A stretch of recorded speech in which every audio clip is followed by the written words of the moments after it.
Pemirsa, Assalamualaikum Nusantara dimanapun kita berada. Kita meneruskan pada sumpah Allah Subhanahu wa Ta'ala yang ketiga. Allah tidak bersumpah dengan waktu zuhur, tapi Allah bersumpah dengan wal asr. Innal insana lafi khusr illal ladzina amanu wa amilus solihat.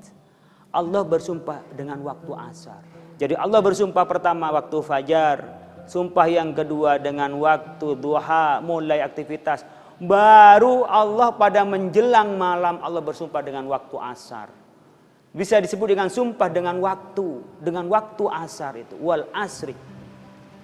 Innal insana lafi khusr. Sungguh manusia ada pada apa? Pada kerugian. Kenapa ada kerugian? Karena mayoritas tidak bisa memanfaatkan waktunya dengan semaksimal mungkin.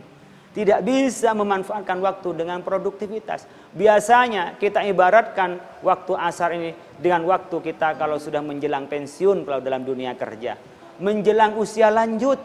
Kita sudah baru berpikir, ya Allah kalau dulu saya ini belajar benar akan jadi orang pintar. Kalau saya kerja sungguh-sungguh saya mungkin punya tabungan banyak. Kalau saya ini dulu berderma tentu kita sudah banyak jasa-jasa yang kita lakukan. Pada usia senja. Mirip dengan kita yang ke kantor. Berangkat pada waktu duha di pagi hari itu kita bekerja. Zuhur ternyata disia-siakan. Waktu zuhur tidak dimaksimalkan. Masuk pada waktu asar yang itu sudah setengah 4, jam 4.30 kita sudah pulang kerja atau jam 4 sudah mau pulang kerja.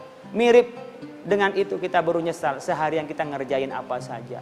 Mungkin juga kita aktivitasnya sibuk dengan yang lain. Yang kita bisa rasakan seperti apa? Contohnya kita ini ketika masuk dunia kerja disibukkan dengan dunia media sosial. Masuk kerja, masuk Facebook, kita buka Facebook. Buka Twitter, buka WA. Wah, buka semua. Dari grup-grup yang kita lakukan. Buka Instagram. Akhirnya apa? Keseharian kita di tempat kita kerja kita tidak bisa produktif apa-apa. Tahu-tahu sudah waktu asar, sudah jelang pulang. Kadang-kadang kita nggak terasa ngobrol dengan teman.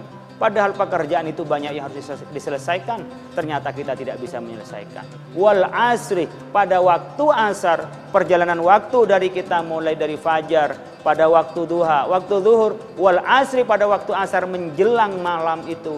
Rata-rata kita itu adalah orang-orang yang menyesal, orang-orang yang merugi. Kecuali illalladzina amanu wa amilus solihat, kecuali orang-orang yang beriman kepada Allah.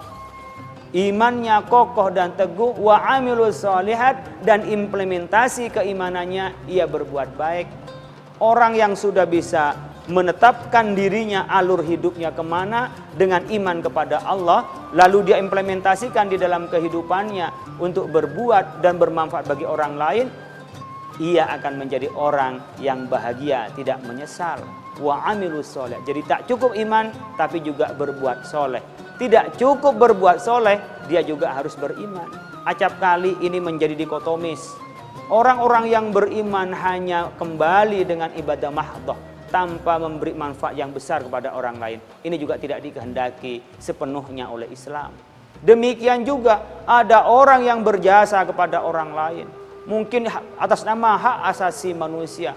Mungkin atas nama kemanusiaan. Maka dia akan mendapat kemanusiaan. Kenapa? Tidak ada imannya di dalam hatinya. Oleh karena itu, amanu wa amilus solihat adalah gandengan kata iman dengan kata amal baik yang tak boleh dipisahkan.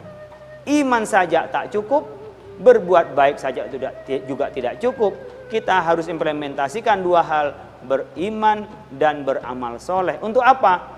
Untuk kita memaksimalkan di dalam kehidupan kita ini untuk kebaikan dunia dan kebaikan di akhirat. Maka sumpah Allah rata-rata orang itu adalah orang yang merugi. Illalladzina amanu wa amilus solihati wa tawasaw bil haqqi wa tawasaw bis, adalah orang yang saling menasihati dengan kebaikan, orang yang memberikan pengingatan kepada yang lain. Kita tahu tapi kadang-kadang kita lupa. Kita ngerti tapi kadang-kadang kita kurang sadar. Inilah yang diminta kita kepada Allah Subhanahu wa Ta'ala, bahwa kita minta Allahumma inni as'alukal huda wat tuqa wal afafa wal ghina. Kita minta kepada Allah adalah petunjuk dan minta juga kepada takwa apa? Untuk apa? Tapi sebenarnya ini adalah untuk memaksimalkan kehidupan kita sebagai hamba Allah di muka bumi. Yang keempat, sumpah Allah Subhanahu wa taala adalah wal-laili, demi malam. Wal-laili idza yaghsha wan nahari idza tajalla wa ma khalaqadz dzakara wal untha inna sa'yakum lasyatta. Allah bersumpah demi waktu malam. Malam itu adalah gelap, yaghsha, diselimuti oleh gelap. Kita ini punya upaya yang berbeda-beda. Kita punya profesi yang berbeda-beda. Tapi sebenarnya kita tetap hanya pada ukuran. Yang pertama, kalau takwa akan mendapatkan pahala dan surga dari Allah. Kalau dia menjadi orang yang ingkar dan pelit, maka ia akan menjadi orang yang dimurkai oleh Allah Subhanahu wa taala. Oleh karena itu, sumpah demi malam bagaikan kita pada saat kehidupan akan mengakhiri dari kehidupan ini. Kalau kita mau mengakhiri kehidupan ini, maka kita akan memetik dari apa yang kita lakukan pada kesehariannya. Pada saat kematian itu kita akan bisa menerima apa yang kita lakukan pada di dunia ini. Oleh karena itu acap kali menjelang tidur itu yang hadir adalah aktivitas keseharian kita. Di mimpi itu acap kali adalah aktivitas keseharian yang muncul pada kita. Di keseharian yang kita diliputi dengan kebahagiaan, seringkali tidur lebih nyaman dan lebih nyenyak. Demikian juga orang yang hidupnya keseharian penuh dengan masalah dan penuh kesusahan, acap kali berpengaruh pada tidurnya. Demikian juga dalam kehidupan kita yang hidupnya baik dan bagus, mengantar pada kematian yang baik dan bagus. Kehidupan yang penuh dengan kemungkaran dan maksiat acap kali menjadi sul khotimah, dan setelah kematiannya menjadi malapetaka dan susah azab dari Allah Subhanahu wa taala. Kita ikuti pembahasan berikutnya bagaimana dengan memaksimalkan waktu. Kita ikuti setelah pesan-pesan berikut ini.